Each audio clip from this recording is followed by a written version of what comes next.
You're listening to Awards Magnet, a Gold Derby podcast. Subscribe for new episodes on Mondays and special monthly mailbag episodes. Email us at slugfests@goldderby.com.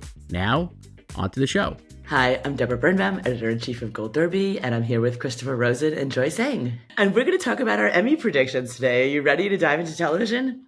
Always. I'm so psyched. I can't wait. I'm excited. We're going to talk about drama because there's lots of drama in drama this year because this is the first time we don't have a returning champion. Well, it's the second year in a row because before that was Succession and the White Lotus gone last year. And now Shogun is all gone. And Shogun's gone. So Morning Shogun Show, swept everything. Billy Crudup is gone. Elizabeth Debicki is gone. No more The Crown. So we've got lots of new categories to talk about, lots of new shows to talk about. There's been lots of exciting things going on in the scene. So, Chris, you want to start us off with your predictions for drama series? There's so many shows that I really love, but here's what I have for drama series. I have the White Lotus in first. I'm just like, I think maybe this is the year for them. We could talk about this after we do these, but I'm like, White Lotus, Last of Us, Severance, Slow Horses, The Diplomat, my beloved Paradise, which I really enjoyed, Sterling K. Brown. I have Andor returning, and then in my last spot, currently I have The Pit. But I'm not sure if I'm going to keep that, but I think maybe I will. I guess I'll keep it. I just don't know what else I would put in that last spot because there's so many other shows that I'm sure we'll talk about. But yeah, those are the eight I guess I have for now. You just threatened to drop The Pit I did, before we I don't know. Literally 5 minutes ago. Joyce, are you okay? Joyce, do we need to send paddles over there? Do we need to send Noah Wiley over there to make sure you're okay? This is just how fickle he is. Like literally 5 minutes ago, he said he was going to drop The Pit, and now he's keeping it. I'd like to hear Joyce's picks, but I don't know what I would replace it with. Obviously, like in our odds, Squid Game and Day of the Jackal are also in the top 8, but I'm like, I don't know what I would replace. So you're going to copy me? No, I'm not. Go ahead. I just want to add a huge caveat too before Joyce talks too. Like we have a lot of stuff that's still coming in May that we haven't seen yet. So you were doing this early, but yes. All right, Joyce, go. I have The Last of Us, The White Lotus, Severance, Slow Horses, Andor, The Diplomat, Squid Game, and The Pit. I'm also not sure about The Pit, but like Chris said, I don't know what else to put in there. So you don't have Paradise, Joyce. That's the first thing I do not have Paradise, no. Really? You were such an early champion. I was, but it's like I'm unsure about the last 2 spots. Like I literally just put Squid Game in there this morning. Just even though like it kind of bombed this winter. But I think like the visibility helps and they could just be lazy too. And like obviously Paradise has been a hit for Hulu. And The Pit has also been a hit for Max. But I don't know. Like it just really like it's they're still first year shows. And I think like I'm unsure about both of them. So I picked one. So I picked The Pit because I prefer The Pit to Paradise. So let's talk about Squid Game for a second, because that's my question for you. And we know Emmy voters can be lazy. They see the name Squid Game. They remember that they voted for Squid Game. Does it get back just on the name alone? I think it can. Like it could get crafts right below the line, just that support. We kind of saw that 2 years ago with House of the Dragon, which was, that was for season 1, but obviously a Game of Thrones spinoff. And that year HBO got 4 drama series in, and House of the Dragon got no above the line nominations. So it's just all below the line, which is probably going to be the case again this year. So I think sometimes it's just like the visibility of the show helps if there's not like a large core fan base for voters to like lift a smaller show into the lineup. The visibility thing was the thing I was wondering too, because like Deborah, you mentioned there like how there are shows that are coming that we maybe like. I loved like Your Friends and Neighbors. I love that's your like favorite a classic show. HBO. I feel like it's like an HBO style show that Apple is putting out obviously this spring. It's great, and I think it could do really well. But at the same time, like against Squid Game, which is a massive brand, is it going to like can it break through, right? Like what are the first year shows that are going to break through? The Pit obviously is a hit for Max and like has that, being a medical show, it's like very watchable, I think, which helps. At Paradise, I think is a hit too, though. So that's why I kind of went with it over Squid Game. But this is a lot of genre shows too. That was the other question I had. Like how many genre shows are really going to make it here? and I already have Last of Us and Andor, and I guess The Pit, like all these shows are genre shows. I guess that was the other thing I was not sure, so I dropped Squid Game, but it could easily make it. And there's also the timing question. The Pit and Paradise have the advantage of already being presence of mind. There already shows the people they're talking about. Your Friends and Neighbors, as much as we love it, it's coming out late. Now, April and May are traditionally Emmy sweet spots, but is it coming out too late to break through? Yeah, I think so. Like we've seen the last couple of years that the normal time drop of like April and May is not really working anymore because of the volume of shows. So it pays to be earlier, like Paradise and The Pit. Like we're not talking about comedy today, but like Poker Face yesterday announced like they're premiering with 6 episodes on May 8th. The whole season's not even going to qualify this year. It's going to be 6 episodes this year and then 6 episodes next year because you only need minimum 6 to be a regular series. But I feel like that's just too late. Like we saw that with The Great a couple years ago, their last season coming in May. Like this might have worked like 7 years ago, you know? But there's just too much TV now. And we see in the behavior of the voters, they're not watching everything, right? They have like 4 shows. No one can watch all this stuff. It's hard enough for us. We're still arguing about shows we haven't watched. they just go down the ballot with like their favorite actors from their 4 shows that they watch, you know? Right. So which brings up another question. It's going to be the final season of Handmaid's Tale. Does it get in on name recognition? And also final season sentimentality? I mean, I think a huge issue for it was it went from 21 nominations for season 4 to 1 for season 5 for Elizabeth Moss.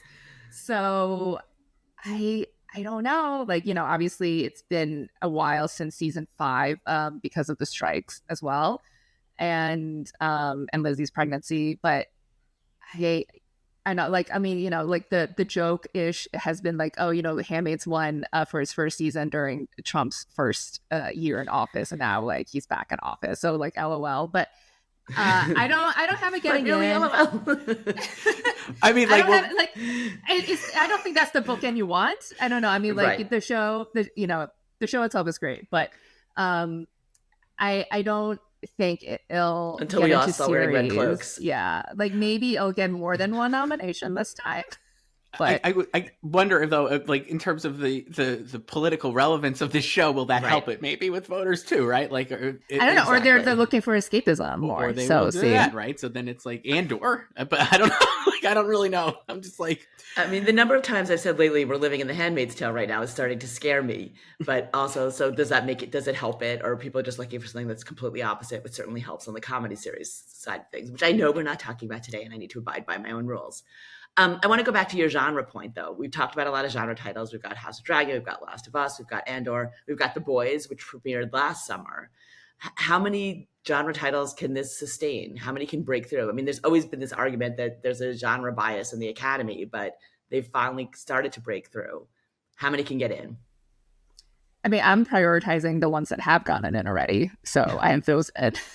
It's like they've already proven they can do it.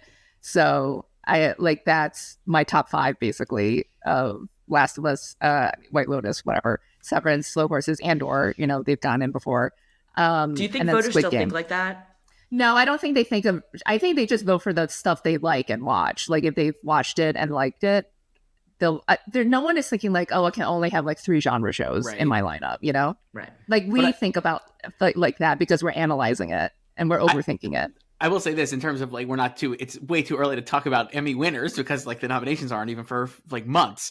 But that was part of the reason why I have White Lotus in first is I wonder if like Last of Us and Severance, if that's the top 3 for a lot of people, I feel like in some order, I was like, I wonder if the White Lotus like has the advantage because it's not a genre show. And I think, you know, like Last of Us and Severance are elevated genre shows, right? They're doing other things besides like genre. Like The Last of Us is a lot different than The Walking Dead, right? Which was not maybe as they're going to be like win competitive or something. But, and I just was like, maybe the White Lotus will like stand out among these top shows as a potential winner.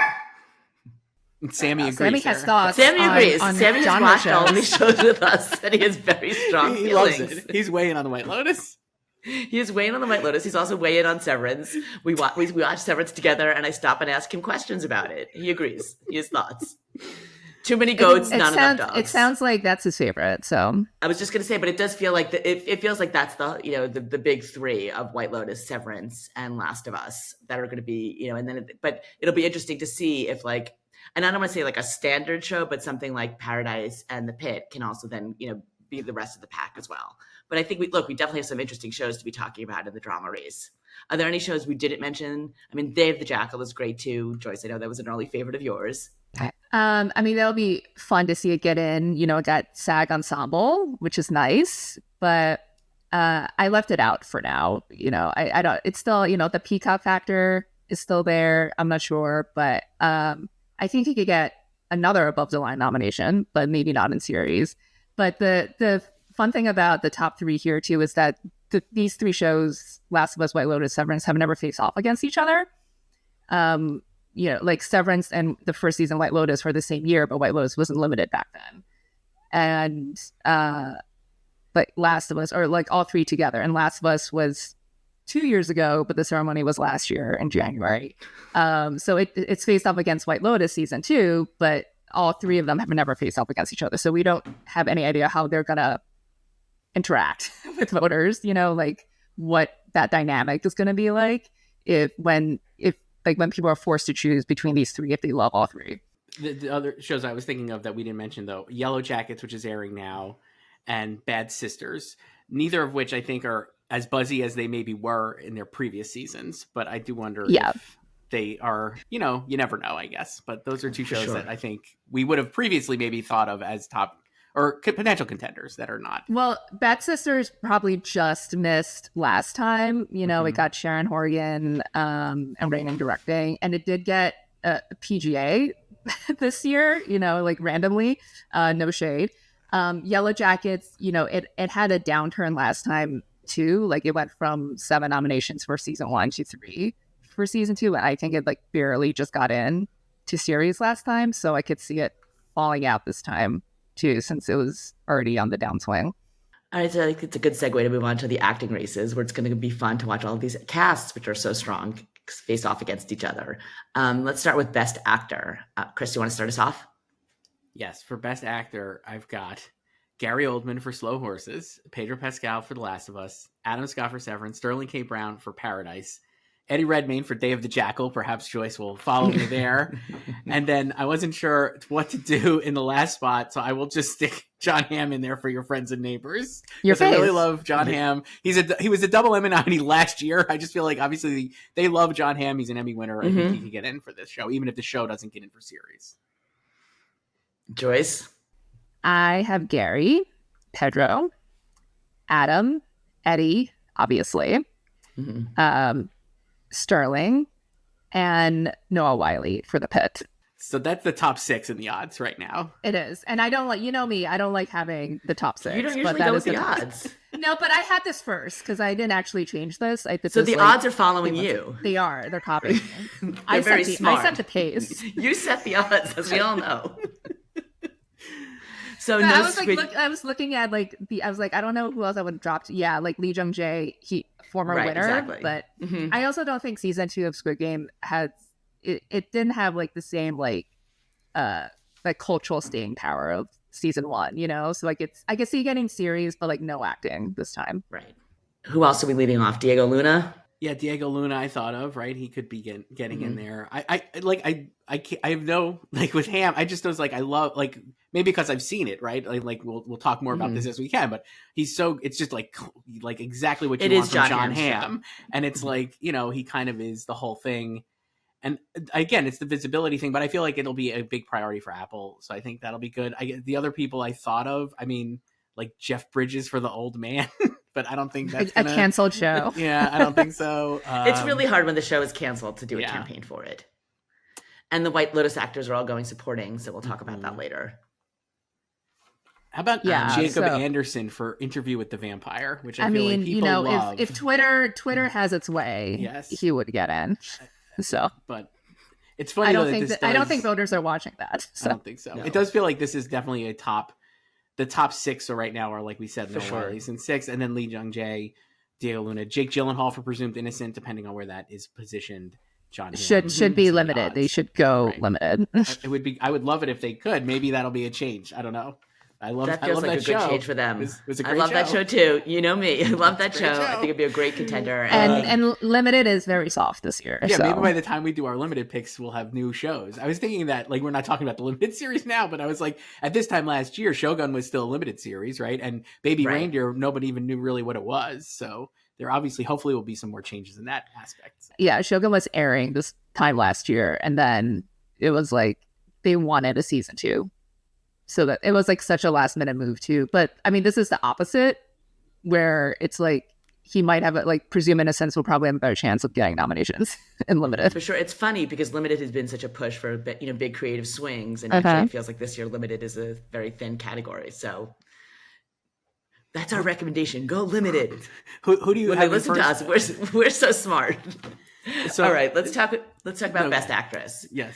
Unless you have any other actors that we've No, missed. that's perfect. No, because I think that's a pretty solid list. I think it's the supporting categories where we're gonna have some arguing to do because the casts are so deep and those ensembles are so strong. All right, let's talk about actress. Chris, you want to start us off? And if you don't say Kathy Bates first, there will be blood. I'm not going to say Kathy Bates first. For a second, I have Bella Ramsey in first for Last of Us. I have Kathy Bates, Kerry Russell, Britt Lower, Elizabeth Moss for The Handmaid's Tale, and I put Nicola Coughlan in for Bridgerton in my last Why? spot. Because of her SAG nominations? Well, I was honestly yes, because the other options here I didn't think were going to pop as much. So I have Nicola Coughlan in 6th. That's my 6th. Joyce, I'll let you fight him. Oh, okay. I mean, I don't even have Kathy Bates in second, so you'll fight me. All right. I have Bella Ramsey, Kerry Russell, Critics' Choice winner Kathy Bates, Thank you.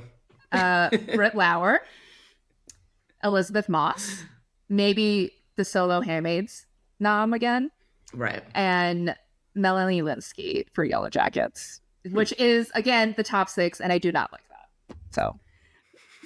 So I went Once off. again. I went off Yellow Jackets because I just was like, again, I think the buzz on the show, and it's like the second The buzz. The that was, I didn't even mean that intentionally, but yes. And the second season lost nominations, and then the buzz not as strong. I don't know. She So I stayed went though. off. They She lost did. Christina Ricci. I know, but I was like, maybe Nicola Coughlan, the SAG nomination was a sign that there is strength there. And again, the visibility of the show is incredibly high. It's obviously a huge hit, and so maybe failing that, she has a leg up over Melanie Linsky or Keira Knightley, who's in Black Doves, another Netflix show that was really good, but I'm not sure how much it broke through. So, And again, bringing it back for Emmys is going to be hard. Yeah, and it's like obviously The Diplomat is their priority in the spy space, you know. And that also it did really well this winter. It hit all the guilds, The Diplomat. And Carrie got in by herself last time. She was the only nomination for Diplomat last time, and that was an April release 2 years ago. So, and but it was a really strong season, and I know that Yeah. a big Emmy push for it. yeah, and I mean, I also thought about Sharon Horgan too for Bad Sisters, but like similarly, you know, like what you just said about Yellow Jackets, you can apply to Bad Sisters as well. So, remember like 2 years ago when everyone was predicting Helen Mirren for 1923? well, she's still there. Not She's being there. predicted. So neither of Yeah. you are in the 1923 Helen Mirren count. No, I just remember she was in like the top 6. I was like, why? Like, I was like, Emmy voters don't watch P+. Like, no offense to any of you shows on P+, but we just know they don't, you know? So we both have Bella Ramsey in first. Is that accurate? Then Joyce, you have her also. I have Bella in first, yes. I kind of think they could win because the season, based on what I think what will happen this season, is going to be a very emotional season, and it seems like it's going to be great for the characters. So I felt like that was and it's a bigger show than Matlock, so that's why I have them ahead of Kathy Bates. But I have Kathy Bates in second. No, my argument for Kathy, and I'm not arguing for her in first or second. I do think she'll definitely get nominated. I think it's been such a strong story for her. Obviously, through the Guild season, she did really well. And I just think, again, you know, I think Emmy voters vote a lot on name recognition. Obviously, they've rewarded her throughout her career. And so this is an opportunity to recognize her. I think she'll clearly get nominated. She'll be in that, you know, vaunted top 6 category, but we'll see how the rest of the campaign goes for sure. Yeah, if you're talking about a win, I would say she is an underdog, because she might just be Matlock's only nomination, and it's obviously a broadcast show, and there hasn't been a broadcast winner in this category in 10 years. It's Viola Davis. No, and that's a high hill to climb for sure. Who are we? Who else? Like, this is another category. I was like, it feels like the top 5 or even 6 are very strong, and then I'm like, who are we leaving out? Like, who are we leaving out? That will be like a month from now. But is anybody that we didn't mention? Like, who do you think? Like, I had Carrie Preston for Elsbeth. Okay. Again, there's been a lot of attention on that show. I mean, not that she's on my picks, but I just thought, like, again, someone else we should mention and talk about. I just feel like since Matlock has premiered, that's like eclipsed it in terms of their priorities as well. You're allowed one detective / one procedural category. Well, I mean, one CBS procedural. Kathy has also been more consistent getting nominations. Sure. And for she sure, won for sure. Anyone else we didn't mention in the category? I mean, we haven't mentioned at all Chris's real favorite show, Industry. I know. Well, I just don't believe. So my hope for Industry. It's not happening. It's not happening. It's not happening. I love Industry too, but I just don't think it's happening. I mean, it bombed at the Guilds like all winter. So my hope is that it'll score for season. So the third season, I think, was a huge creative leap for the show, and everybody's fantastic on it. But it did not perform real well. My hope is that it picks up like a writing nomination this season, and then season 4 comes back with a vengeance, and they're shooting it, I think, now / this spring. So I'm like, maybe they roll it out slightly later, right? Like maybe if they roll it out in the White Lotus spot next year for them, then they'll have more attention. If it gets some nomination, like if it could get like 1 nomination this year, that would be great for season 4. So that's my hope, but I'm not going to predict like Mahala. I'm not going to predict Marissa Bella. Like I can't do it, but I would love to see it, but I can't do it. It's so unlike you not to hope dict. I have to be reasonable sometimes. Wait, what? Reasonable? No, not allowed. Sometimes, once in a while, I have to. We should at least all get like one wild swing pick. It's hard and it's hard. The timing conversation with Emmys is really hard, especially when you have to go through the guild cycle. You don't get any traction in the guild cycle, and trying to generate then when you come back for Emmys when there's so much content, it's overwhelming. Yeah. Anything else that's coming out in late May or the April-May window that we haven't mentioned? Yeah, I don't think in this category specifically. All right, so I think that's a good time to take a break, and when we come back, we will talk supporting. Hi, we're back, and we're going to talk about the supporting actor and actress categories where we've got some big ensembles and some big decisions to make. All right, we're going to start with supporting actor. Chris, you want to start us off? Of course. I have John Turturro for Severance, Jack Lowden for Slow Horses, and then Walton Goggins for The White Lotus, Patrick Schwarzenegger for The White Lotus, and Jason Isaacs for The White Lotus. And then I have Tremel Tillman for Severance and Jonathan Pryce for The White Lotus. I mean, it's The White Lotus. That's maybe season 4. Jonathan Pryce for Slow Horses. Jonathan Pryce for Slow Horses. So I have 2 Slow Horses, 3 White Lotus, 2 Severance. And that's it. I think that's my math. Spreading the wealth. Joyce, do you spread the wealth the same way? Yeah, because I have the exact same people, just in different order. I have Jack, John, Walton, Jonathan, Tremel, Jason, and Patrick. And this is where it comes tough, when it comes to campaigning with these ensembles. And again, we're not talking about wins now. We're just talking about nominations. And we've seen that people can get nominated and win when they compete against their castmates. But these are some pretty strong ensembles. It's crazy. I mean, like we've seen, like you can't, and we'll talk about this with supporting actress, I'd imagine as well. You can't predict enough White Lotus actors. The show has seemingly always gotten more people than you're expecting in, right? Like whether it's Sydney Sweeney or Will Sharp or any, like we're just like, oh, and Natasha Rothwell in season 1, where maybe she wasn't widely expected to get in. Like it's just going to carry these people in. So I was like, Patrick Schwarzenegger is I think really great on the show. And as it's kind of moved through the season, his performance has gotten more interesting as it keeps going. And I think that we've seen up through episode 6, I think episode 5 aired on Sunday. We're recording this the week before. And then next week is 6. And he's great in these episodes. So I really was, I think he'll get in because of the passion around the show and his character. Jason Isaacs as well. And yeah, Jonathan Pryce for Slow Horses is great. I almost wanted to put Zach Cherry in for Severance too. I was like, how can I add more Severance people as well? Right. But just a Severance sweep. I just couldn't figure out who to put him in. But I do think he's like, if they really love Severance, like that's a great character and he's so good on it that he could be added along for the ride. Yeah, like last time Severance got John Turturro and Christopher Walken. So it's shown it could get 2 spots. I think Tremel was just, too much of a newbie last time too. Like similar situation with Britt. We need missing. Mr. Milchick. Yeah, He's so good. I mean, and then He's so good. I know. So like, especially also like if you don't finish the season of Severance, like he's like all over the first half of the show, Mr. Right. Milchick. So that helps him. At like with the White Lotus like coattails, they favor the actresses more. Like obviously the guys can get in, but they nominated 5 actresses for each season so far, whereas the guys has been 3 and 4. So I have 3 White Lotus dudes right now. And Which 3 did you pick? the same one, Walton, Jason, Okay. and Patrick. So I don't know, like I thought about more, but I get it also depends on like the end of the season, the like last 2 episodes, and whatever. It's hard to do this without knowing how the season lands. Yeah, and then like with Severance, like I just did John and Jamal, obviously because they have material, and then Jack and Jonathan are the only people from last year's lineup eligible to return. But Jonathan was nominated last year for The Crown, and he was nominated in guest for Slow Horses. But season 4 of Slow Horses was just all about them.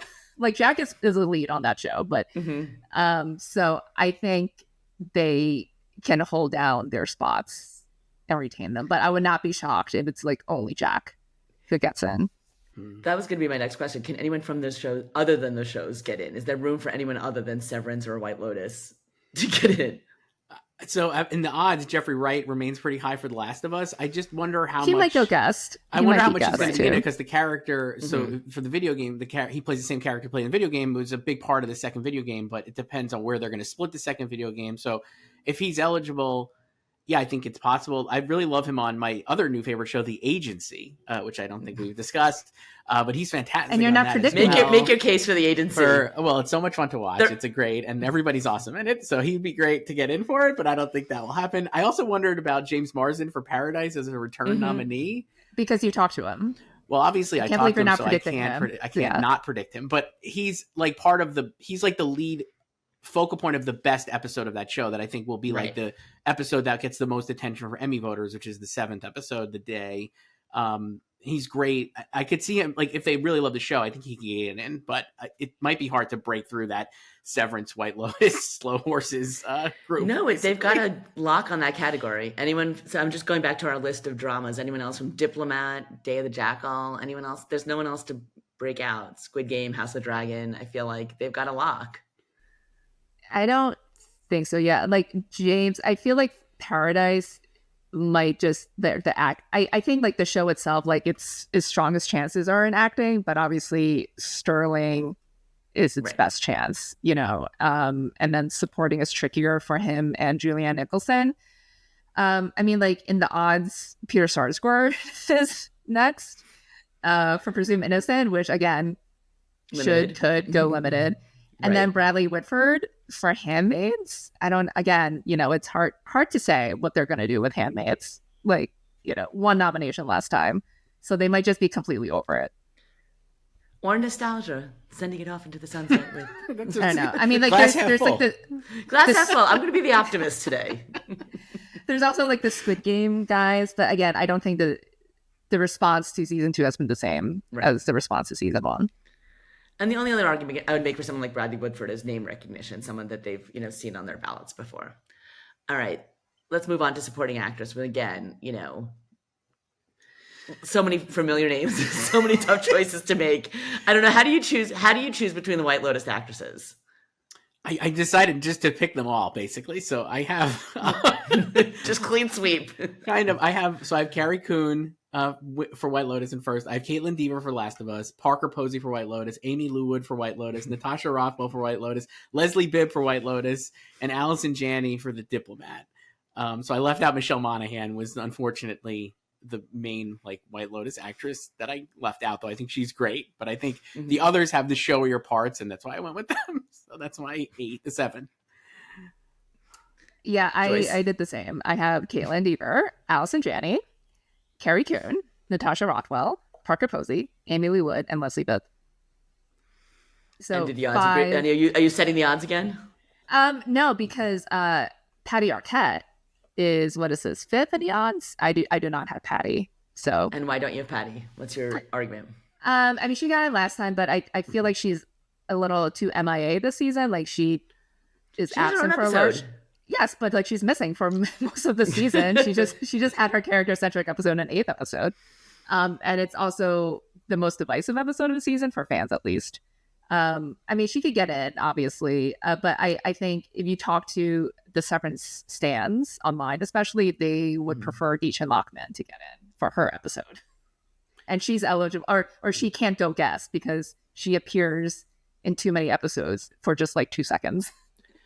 So with Patricia Arquette, I thought of her too, and she doesn't have like outside, like there is not actually, like she could have like not a lot of competition here right from the show. So if like people love Severance, like she can make it in very easily, I guess, in that way. But I just didn't know really who to drop. I mean, like how like Allison Janney is first in the odds. I know it's Allison Janney, but is like, are we sure that she's like as safe as some of these other people? Like I just wasn't sure like about that. But I kept her in. I'm going to apply the Oscar rule that I learned, that the ending matters. And I think that the way The Diplomat ended was so strong that you just, when you think about The Diplomat, you think about that final scene, that final moment, that ending, it sticks with you. And again, it's Allison Janney, beloved to Emmy voters. I'm not even thinking about that. It's the fact that she got into SAG in their single category for appearing in 2 episodes of a 6-episode season. And so the other person I was thinking of to drop for Patricia Arquette was unfortunately like Natasha Rothwell, because I think you could argue that she got in for the first season because she shared so much screen time with Jennifer She was a coattail. Coolidge. And she was like literally like a coattail for Jennifer Coolidge in that way, because there was so much stuff that they did together. And while she's great this season, she is kind of like, so far in what we've seen, kind of on her own show. And I think like if you love like the Leslie Bibb, Carrie Coon stuff, they're all together, they're all working together, right? And like, you know, Parker Posey is fantastic, and like her group, and Amy Lou Wood with Walton Goggins, and they're both maybe going to get in. I'm like, Natasha's kind of like her own. Is she strong enough to get in as a past nominee for a show, the same show? Is she strong enough to get in? I'd say yes, but I do wonder if she's vulnerable. It depends on kind of what happens through the rest of the season, though, I guess. So we'll see. But I kept her in. It hurt me not to have Patricia Arquette, because it felt like so obvious that she'll get in because she's already a nominee. And like for this show, and a 2-time winner. I know, but I'm like, for this show, she's already nominated. So like, why wouldn't she get in again? Yeah, and because like last time Patty got in, White Lotus wasn't limited, so she didn't have to worry about them. It's also funny because last time Kaitlyn Dever was nominated was for Dope Sick, and she was against like literally 5 White Lotus people.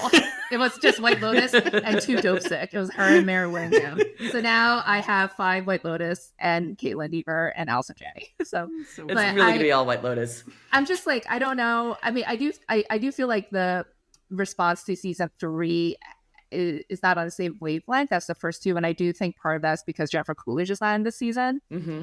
But again, we've seen that voters just check actors from their favorite show down the ballot, and these are all names they know. And they've done that with White Lotus. Like White Lotus got more acting nominations in season 2 than it did in season 1.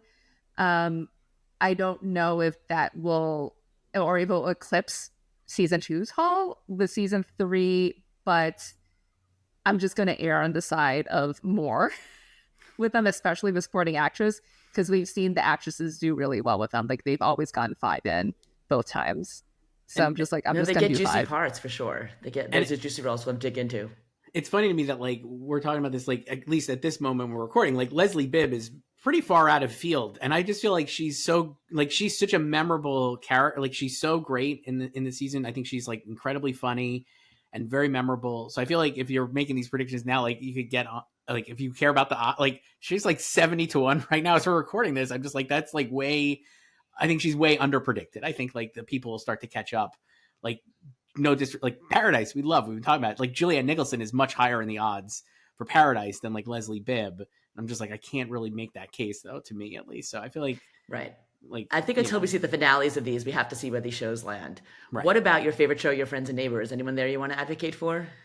So it's tough. I mean, like I guess Amanda Peet would maybe lead. I love Olivia Munn. I think she's really great. It is like a great ensemble, but I just don't know if any of the individual actors or actresses could break out on their own. I really like the actress playing John Hamm's daughter. I don't actually even remember her name, which is a bad sign, but I'm like, like for me, I think she's great. Like, I think that's a show that could do really well as like an ensemble, like potentially next cycle. But I don't think any of them will unfortunately break out because it really is so much Ham. You know, it's like he's like the center of the universe of that show. What about Kristen Scott Thomas from Slow Horses? That'd be cool, but I don't know. I would feel better about her if the White Lotus did not exist this year. That's the problem. That's really the problem here. So many people could get in if the White Lotus did not exist. How about? But sadly, it does. How about the Handmaid's Tale? Any of these? I mean, again, same thing. You know, it only got one last time for. Like, can they come back? Sure. But then White Lotus there, the White Lotus wall. It's the White Lotus wall for sure. Yeah.